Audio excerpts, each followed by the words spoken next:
വധശിക്ഷയ്ക്ക് വിധിക്കപ്പെട്ട് സൗദി ജയിലിൽ കഴിയുന്ന അബ്ദുൾ റഹീമിന് മാപ്പ് ലഭിക്കാനുള്ള ദയാധനം ഗവർണറേറ്റിന് കൈമാറി. 15 മില്യൺ റിയാലിന്റെ ചെക്കാണ് കൈമാറിയത്. ഇതുമായി ബന്ധപ്പെട്ട് വാദിഭാഗവും പ്രതിഭാഗവും അനുരഞ്ജന കരാറിൽ ഒപ്പുവെച്ചു. വൈകാതെ അബ്ദുൾ റഹീമിന്റെ മോചനമുണ്ടാകുമെന്നാണ് പ്രതീക്ഷ. ഇന്ന് കാലത്താണ് അബ്ദുൾ റഹീം കേസിലെ വാദി പ്രതിഭാഗം വക്കീലുമാർ ഗവർണറേറ്റിലെത്തി അനുരഞ്ജന കരാറിൽ ഒപ്പുവെച്ചത്. ഇന്ത്യൻ എംബസി ഉദ്യോഗസ്ഥൻ യൂസുഫ് കാക്കഞ്ചേരി, റഹീമിന്റെ കുടുംബത്തിന്റെ power of attorney Siddique Thuvur എന്നിവരുടെ സാന്നിധ്യത്തിലായിരുന്നു കരാറിൽ ഒപ്പിട്ടത്. ഇതോടൊപ്പം റിയാദ് ക്രിമിനൽ കോടതി ചീഫ് ജസ്റ്റിസിന്റെ പേരിൽ ഇന്ത്യൻ എംബസി അനുവദിച്ച 15 മില്യൺ റിയാലിന്റെ ദിയാധനത്തിനുള്ള സർട്ടിഫൈഡ് ചെക്കും ഗവർണറേറ്റിന് കൈമാറി.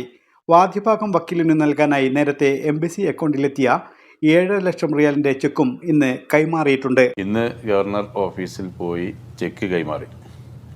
എംബസി ഉദ്യോഗസ്ഥനായ യൂസുഫ് കാക്കഞ്ചേരിയും ഇതിൻ്റെ അറ്റോർണിയായ സിദ്ദീഖ് തുവൂരും ചെക്ക് കൈമാറി.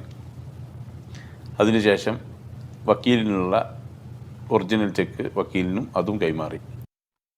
അബ്ദുൾ റഹീമിന് മാപ്പ് നൽകുന്നതിനുള്ള അനുരഞ്ജന കരാറും മോചനദ്രവ്യമായ 15 മില്യൺ റിയാലിന്റെ ചെക്കും ഉൾപ്പെടെയുള്ള രേഖകൾ ഗവർണറേറ്റിൽ നിന്ന് കോടതിക്ക് കൈമാറുക എന്നതാണ് അടുത്ത ഘട്ടം.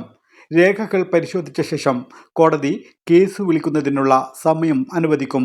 അന്ന് തന്നെ കോടതി റഹീമിനെതിരെയുള്ള വധശിക്ഷ റദ്ദു ചെയ്യുകയും മോചനത്തിനുള്ള വിധി പുറപ്പെടുവിക്കുകയും ചെയ്യുമെന്നാണ് പ്രതീക്ഷിക്കുന്നത്. ഏറ്റവും പെട്ടെന്ന് പെരുന്നാളിന് മുമ്പ് തന്നെ അദ്ദേഹത്തെ റിലീസാക്കുന്നതിന് വേണ്ടിക്കൊണ്ടുള്ള ശ്രമങ്ങളാണ് നിയമസഹായ സമിതി നടത്തുന്നത്. ഒരുപക്ഷെ സൗദിയിൽ പെരുന്നാളും മറ്റു കാര്യങ്ങളൊക്കെ വരുന്നത് കൊണ്ട് ചിലപ്പോൾ ഒരാഴ്ച നീണ്ടുപോകാനും സാധ്യതയുണ്ട്. ഇസ്മായിൽ പയ്യോളി, 24, റിയാദ്.